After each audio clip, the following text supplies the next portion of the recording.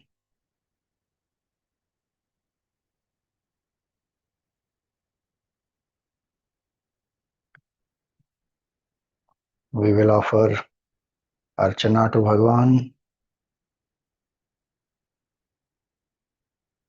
chanting Om Kashi Vishwanathaya Namaha 11 times. Feel that you are offering flowers with each name. If you like, you can offer Bilva Patra also. Om Kashi Vishwanathaya Namaha. Om Kashi Vishwanathaya Namaha. Om Kashi Vishwanathaya Namaha. Om Kashi Vishwanathaya Namaha. Om Kashi Vishwanathaya Namaha. Om Kashi Vishwanathaya Namaha. Om Kashi Vishwanathaya Namaha. Om Kashi Vishwanathaya Namaha. Om Kashi Vishwanathaya Namaha. Om Kashi Vishwanathaya Namaha. Om Kashi Vishwanathaya Namaha.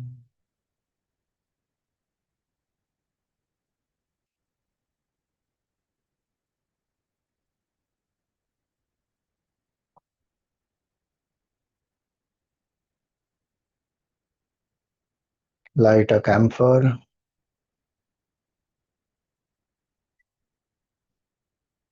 With your left hand you are ringing the bell. With the right hand you are doing the arati of Bhagwan.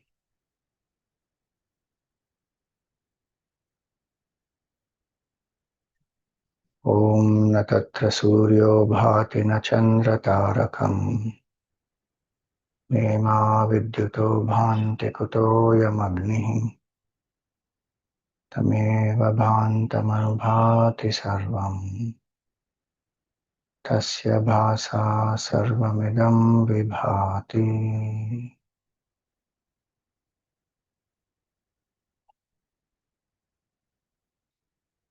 Circle the flower around the arati, offer it to Bhagwan. You take the arati.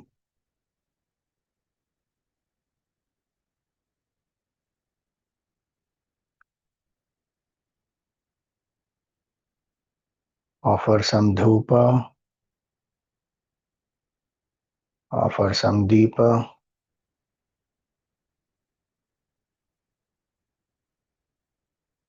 And offer some naivedya to Bhagwan.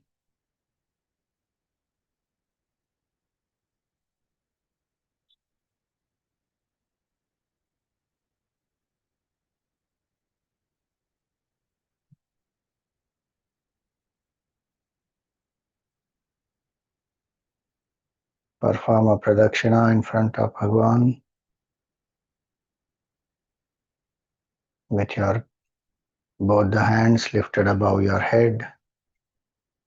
Move the hands clockwise 3 times. Symbolic of pradakshina around Bhagwan. And prostrate in front of Bhagwan.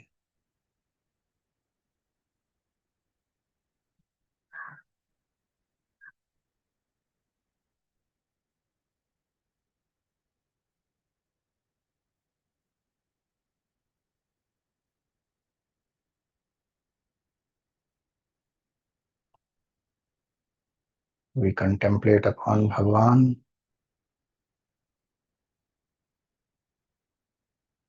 Tejomayaṁ saguṇa-nirguṇamadvitīyam. Ānanda-kandam aparājitamaprameyam.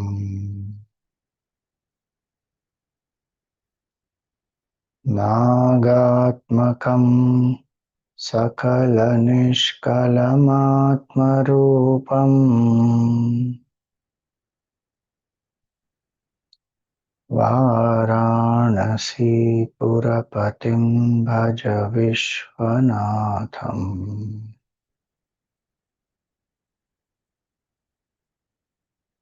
Vārāṇasī-pura-patiṁ bhaja Viśvanātham.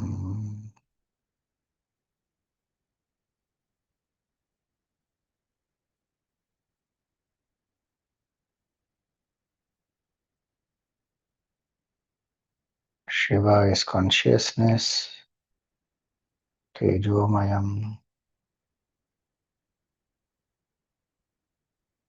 Shiva is saguṇa and nirguṇa at the same time.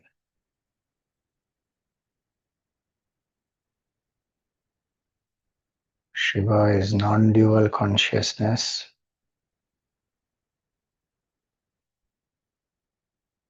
which is the source of all bliss,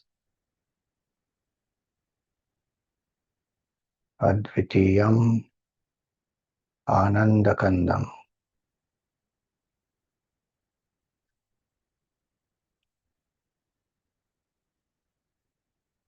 Shiva is unconquerable, immeasurable.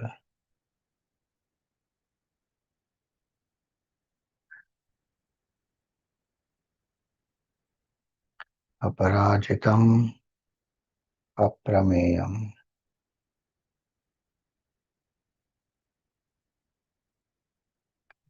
Shiva is with form as well as formless, having serpents all over his form, Nāgātmakaṁ,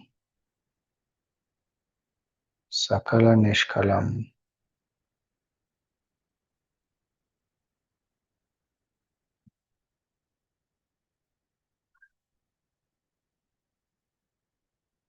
That Shiva is my true self, ātma-rūpaṁ.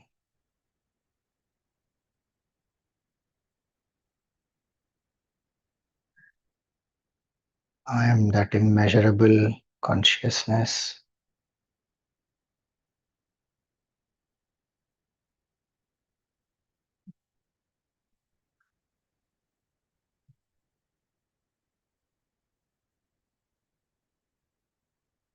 I am not a Jiva.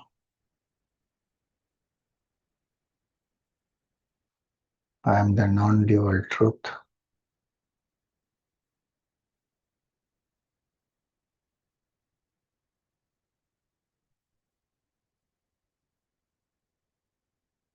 I am pure consciousness.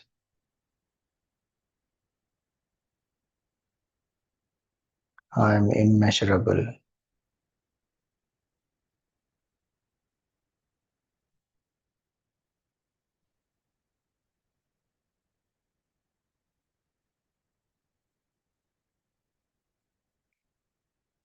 In me there is no creation, there is no creator, there are no creatures.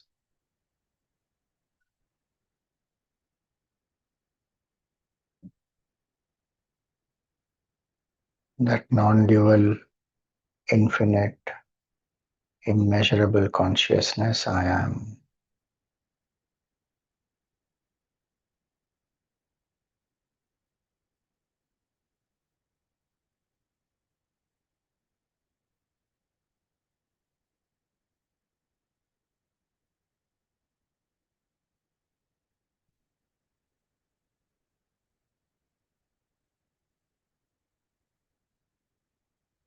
Bhagavan Vishveshvara,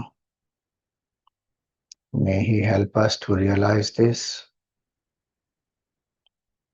With his grace, may our karma bandhan get destroyed. May he bless us with knowledge of the self.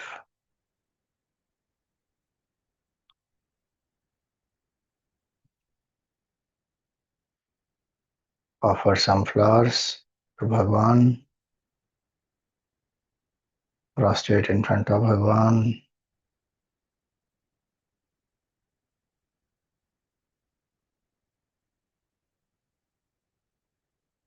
And feel that Kashi Vishweshwara Linga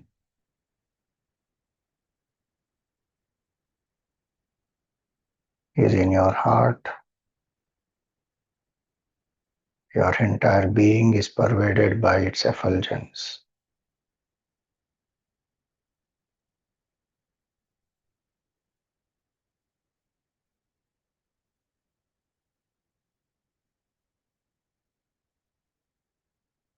Repose the form of Kashi Vishwanath Bhagwan back into your heart.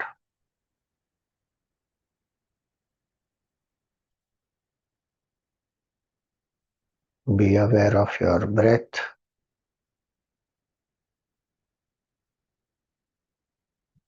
Be aware of the body.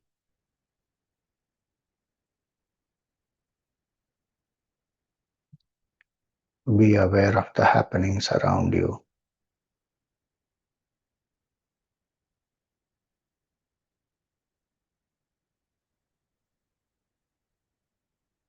We pray for the well-being of everyone.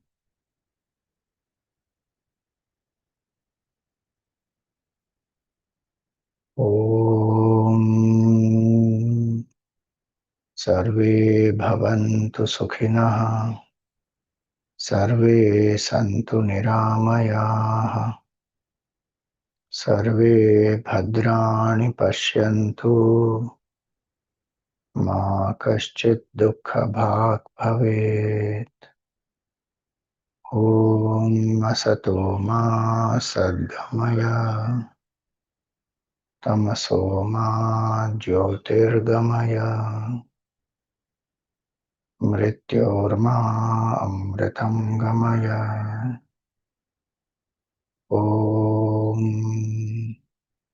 Purnamada Purnamidam Purnat Purnamudachyate Purnasya Purnamadaya Purnameva Vashishyate.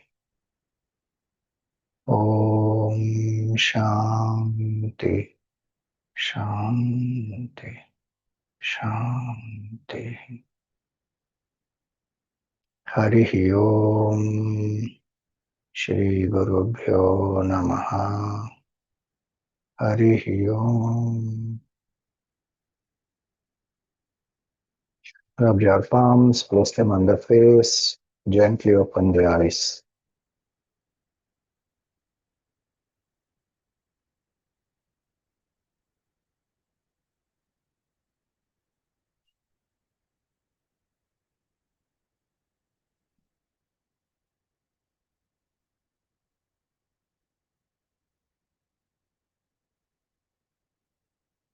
Yes.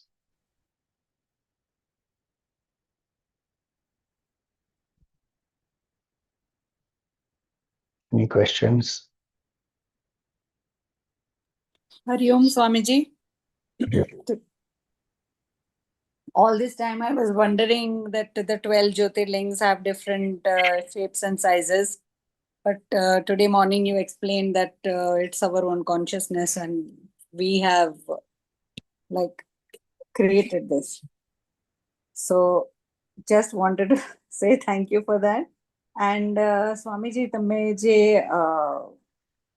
sorry, the mantra which you chanted for the offering of the Billi Patra, will you be putting it in the group?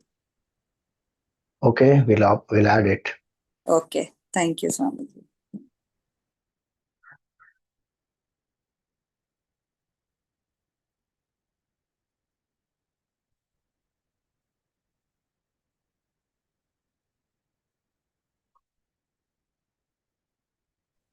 Swamiji? Yes. Hari Om, Swamiji. Actually, I wanted to ask you, you said to, after the Abhishek, you add the, the chandan and then the kumkum. But I told you, I told you before also that we have a mandir there in my sasural. So they have told us to add Ashtagandha and then Gulal. You can add whatever you like, Amma, no problem. No problem, na? No, And this is the order we go, and then comes Bilva Patra and then the Gokarna flower. no issue at all. Happily follow. Okay, that's what I wanted to confirm whether I was going, because they said you cannot add kumkum. That's why I wanted to confirm from you, because you are the expert on this. No. That is some wrong notion people have. Okay, we can't offer kumkum to Shivalinga. I don't know why they have that. Shivalinga is a combination of Shiva and Shakti. And kumkum is offered to Bhagavan. What is wrong in that? Nothing wrong. The Shastra nowhere I've read in Shiv Puran saying kumkum should not be offered. You can offer, so no problem. Oh, and what about then haldi? Haldi we cannot offer to Shivji?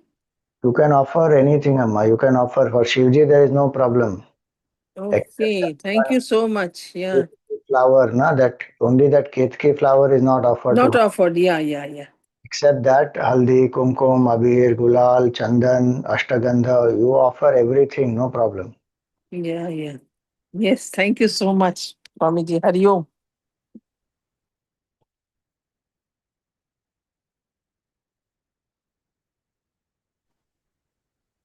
Hari Om Swamiji. One, can you hear me? Yeah. One, this question which keeps on me, keeps coming to my mind. That as you have explained just now, when we have understood that way, that Shiva is formless and there's Ardhanarishwar Swarup is in a form, but ultimately he manifested in a form of linga. So linga is also a form. So then people see and do the puja and everything, abhishek and all this to linga. So that is also a form. And second thing you said something, linga means a lin, that whole sentence if you can repeat. But form, linga is not a formless, ultimately a form, no? So linga is both form and formless because it is not having a human form. One says it is formless because it represents consciousness. And at the same time, there is a boundary, no? It is a elliptical linga. Uh, You can conceptualize, no, in the mind. Anything that you can conceptualize in the mind as a boundary, has a form, is sakala, has form, is sakar. yeah. But it doesn't have a form in the sense that it doesn't represent only the human form, as well as it is not limited by the form, it is formless, it's indicating the formless. So though having a form, it is indicating the absolute formless. Okay, and then you said something that linga means Linam gamayati iti lingam. linam gamayati iti lingam. Okay, that means we don't get lean into anything. No, it means that into which everything becomes lean. In that it becomes lean. Okay. Consciousness, everything merges and from it emerges. So consciousness is the source of the whole Srishti, from where the whole Srishti emerges and into which it again merges back. And that consciousness is that from where our mind also emerges and into which the mind also merges back. Every night in the deep sleep, it merges back into consciousness. Again, it comes out in the morning. So that is called linga. Okay. Thank you very much, Swamiji. Hari Om.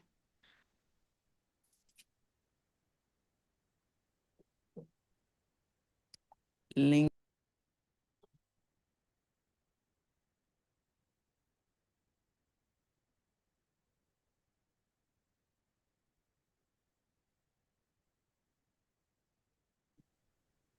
Yes, Hari Om. Srijata ji, you want to Hari Om Swamiji. Sorry, Swamiji, for not responding immediately. Swamiji, I wanted, please can you explain when you said that no creatures are in him, but he is in everyone. Huh? No creatures are in him. Yeah.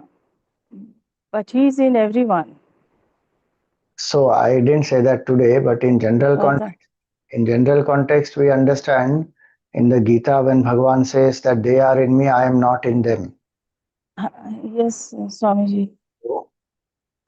When we say they are in me, I am not in them, it means a relationship of not cause and effect, but a relationship of superimposition and the superimposed. So the rope can say that the snake is in me, but I am not in the snake, because the vision of the snake is illusory. There is no snake, there is only rope.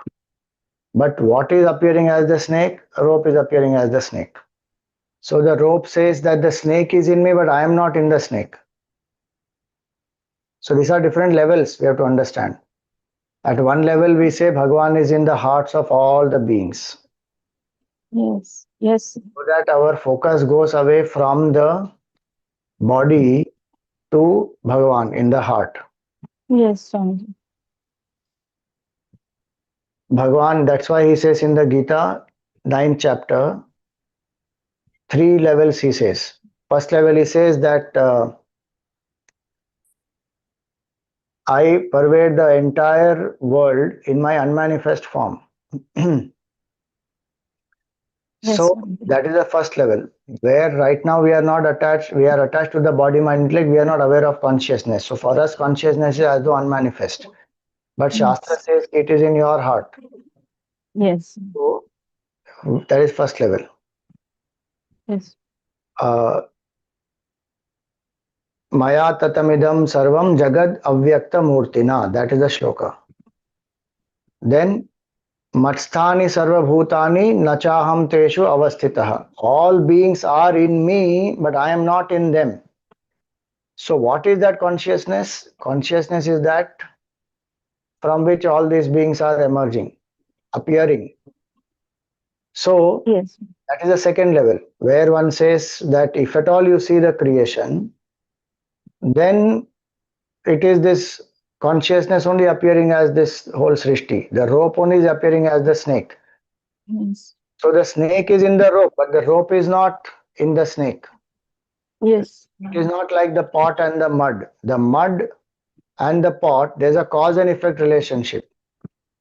Yes. The pot and the mud is appearing, mud itself is transforming and becoming the pot. Yes, Swamiji. Mud cannot say that I am in the pot, the pot is in me, but I am not in the pot. The mud can't say that. But the rope and the snake is superimposition and the superimposed. So that which is superimposition is nothing but the superimposed. That is the rope in another form. So the superimposition is illusory. The superimposed, the substratum is Yes.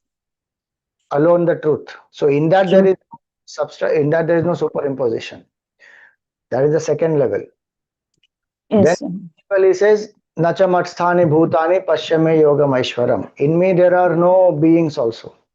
Meaning that is the highest level where one says the srishti only is not there. So the superimposition and the substratum also, that Gone. gone. Only the truth is, which is, if you say from superimposition standpoint, then it is the substratum, but otherwise it is not even the substratum, it is only one truth. One. Yes. Yes, Swamiji. Thank you, Swamiji. It's very well explained. All right, thank you everyone. Hari Om.